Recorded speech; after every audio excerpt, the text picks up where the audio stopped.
Pix, pour moi, c'est un jeu plein d'imagination, de couleurs, de fou rire avec mes enfants. Il y a des planches en bois, on peut construire. Et ça, c'est un peu en plastique, mais je sais pas comment ça s'appelle, cette matière. Du silicone. Du silicone. C'est ultra ludique parce qu'en fait, on peut les tordre, monter des tours, faire plein de choses avec. On apprend l'équilibre et on voit ce qu'on peut faire. Même un cœur, on peut faire. Pour les grands et pour les petits.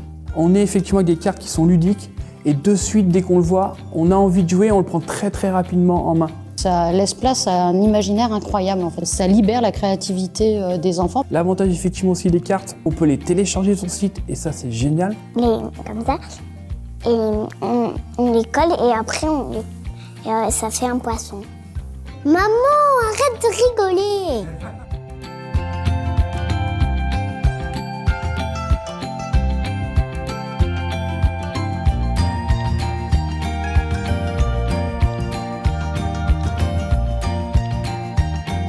Ce que je trouve intéressant, c'est vraiment le mélange des matières, le côté naturel du bois et le côté silicone avec les différentes couleurs. Et j'ai vu que ça l'a vraiment aidé en jouant avec ce jeu à développer sa motricité fine. En fait, ce qu'elle aime, c'est toucher les cônes, toucher les planches et au fur et à mesure, elle ne se rend pas compte, mais elle passe du temps et elle se concentre pour poser le cône, poser la planche.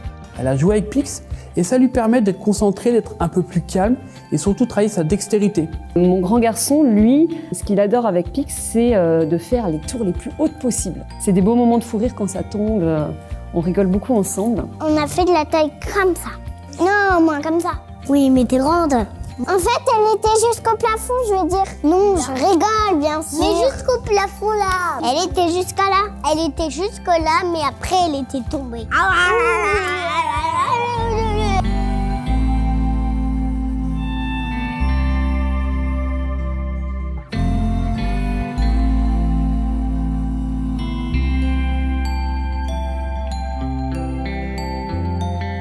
Quand elle joue à Pix, elle va faire une grenouille. Et puis après, elle va parler à la grenouille, elle va effectivement s'inventer un petit univers de jeu, en fait, comme des figurines. Et ce qui est bien, c'est qu'on la sent, en fait, se concentrer, se captiver. Et elle arrive à créer ce qu'elle a envie elle-même. Je me sens libre de penser à ce que je peux faire. Il n'y a pas de limite. On peut faire ce qu'on veut. Tu vois, ils sont complètement dans leur bulle. Et on voit comme ça réfléchit dans tous les sens. Et ils se disent, mais attends, qu'est-ce que je vais pouvoir mettre? C'est vrai que ça permet de développer la concentration, de développer l'imaginaire. Je l'entends pas du tout. Elle est vraiment dans sa construction, dans ce jeu, dans son imagination. C'est développer le côté attention de l'enfant. Parce qu'il est obligé de se concentrer pour pouvoir positionner le bon petit bout de silicone sur la bonne planche et de voir comment ça s'ajuste et puis de pouvoir réadapter si ça va pas. Ce qui est chouette, c'est qu'elle progresse sans cesse. Et ce jeu, ça permet ça aussi. Donc je trouve que pour l'estime de soi aussi, c'est facilitateur, quoi. Et l'objectif, quand on a un jeu, moi je vois par rapport à nous, peu importe le jeu, c'est qu'elle se régale, qu'elle s'amuse et de la voir sourire et de la voir jouer. C'est ça le plus important pour moi, c'est qu'elle soit heureuse. Je ne demande pas plus, quoi.